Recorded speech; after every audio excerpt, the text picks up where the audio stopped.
प्रभु आज हमें न्याय के दिन के बारे में बताते हैं कि न्याय के दिन हमारे साथ क्या होगा।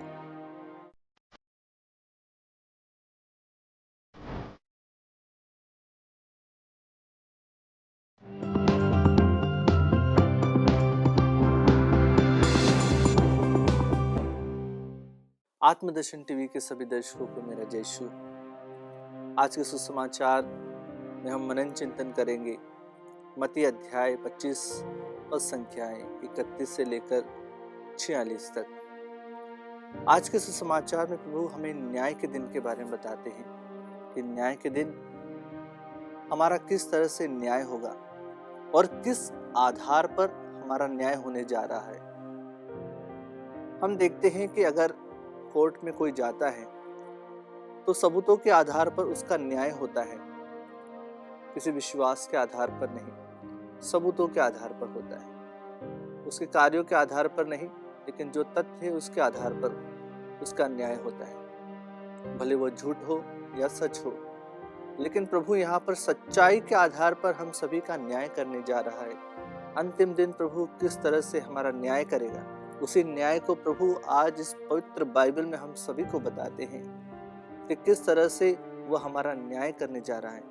प्रभु यहाँ कहते हैं, क्योंकि मैं भूखा था और तुमने मुझे खिलाया, मैं प्यासा था और तुमने मुझे पिलाया, मैं परदेशी था और तुमने मुझको अपने यहाँ ठहराया, मैं नंगा था और तुमने मुझे पहनाया, मैं बीमार था और तुम मुझसे भेंट करने आए, और मैं बंदी था और तुम मुझसे मिलने आए। ऐसे कितने लोग हैं जो सड़क पे पड़े हुए किसी गरीब को देखते हैं और वो वहां से निकल जाते हैं। कितने ही लोग मैंने ऐसे देखे हैं जो सोचते हैं कि मैं इसकी मदद कर दूं, लेकिन वे अपनी गाड़ी से आगे बढ़ जाते हैं।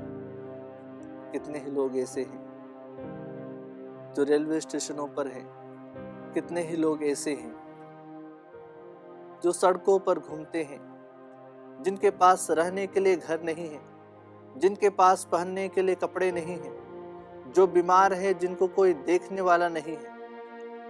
प्रभु आज हम सभी से यही कहते हैं, अगर तुम किसी भाई को बीमार देखते हो और उससे मिलने जाते हो तो तुम वहां पर उस बीमार भाई को नहीं, मुझे देखते हो, मेरी मदद करते हो, मेरा हाल चाल पूछते हो।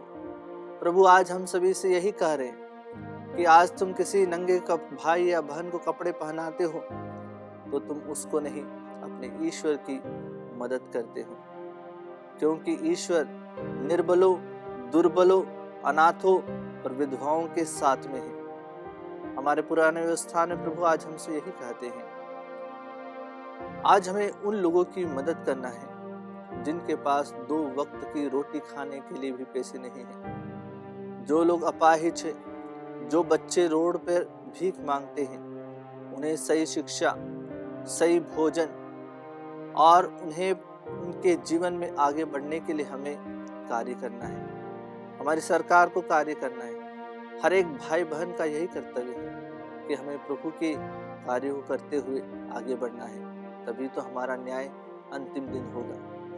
हमें न्याय की प्रतीक्षा में रहना है। जब हर एक व्यक्ति न्याय करता है तो इस संसार की, इस समाज की उन्नति होती है।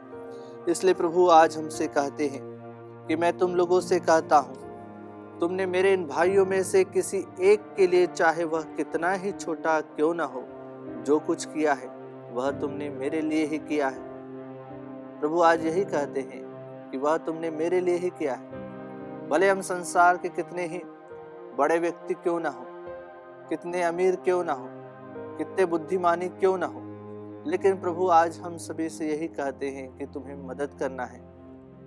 प्रभु आज यही कहते हैं कि मैं उन लोगों के अंदर बसता हूँ जो बीमार है, जो दुखी है, जो पीड़ित है, जिनके पास पहनने के लिए वस्त्र नहीं है।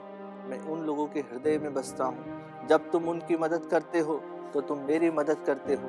प्रभु आज हम सभी से यही कहते हैं कि हमें मदद करने की जरूरत है। अगर जो मदद नहीं करता है तो प्रभु उसके लिए भी निर्णय देते हैं कि उसका अंतिम न्याय के दिन उसका क्या होगा। प्रभु उससे भी कहते हैं कि शापितो मुझसे दूर हट जाओ, उस अनंत आग में जाओ जो शैतान और उसके दूतों के लिए तैयार की गई है। प्रभु आज उन सभी लोगों को भी चेतावनी देता है जो भले कार्य नहीं करते हैं, जो अपने घरों में भंडार भंडार भरे रखते हैं, भले ही लोग बाहर भूखे हो, प्यासे हो, जिनके पास वस्त्र न हो, अपनी अलमारी भरते जाते हैं, लेकिन दूसरे के पास वस्त्र को न देखते हुए उसकी निंदा करते हैं। अपने घरों में वे कपड़े भरते जाते हैं और कहते हैं कि हमारे पास अलमारी छोटी हो गई है, हमें एक और अलमारी लाना है, हमें एक और बड़ा वस्त्र रखने के लिए कुछ बनवाना है।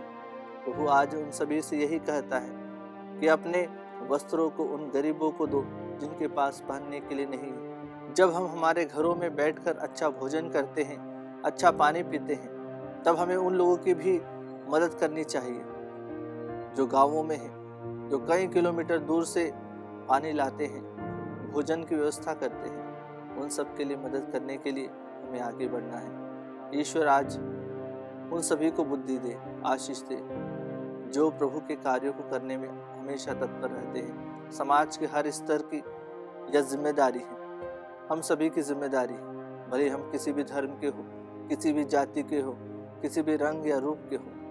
अगर हम सक्षम हैं तो प्रभु के साथ मिलकर प्रभु के लोगों की मदद करना है। जब हम प्रभु के लोगों की मदद करते हैं तो हम प्रभु की मदद करते हैं। आइए कृष्ण प्रिय भाई और बहनों, आज हम प्रार्थना करें। उन सभी लोगों के लिए प्रार्थना करते हैं जो लोग गरीब है, निसहाय है, दुखी है, पीड़ित है, जिनके पास भोजन नहीं है, जिनके पास दवाई खरीदने के लिए भी पैसे नहीं है, जिन लोगों के पास कुछ नहीं है, उन सभी के लिए आज हम प्रार्थना करते हैं। और जिन लोगों के लिए प्रार्थना करने के लिए कोई नहीं है, उन सभी के लिए भी आज प्रार्थना करते हैं। प्रभु सभी को चंगाई दे, आशीष दे, अनुग्रह दे, अपने प्रेम से भर दे। इसके लिए हम प्रार्थना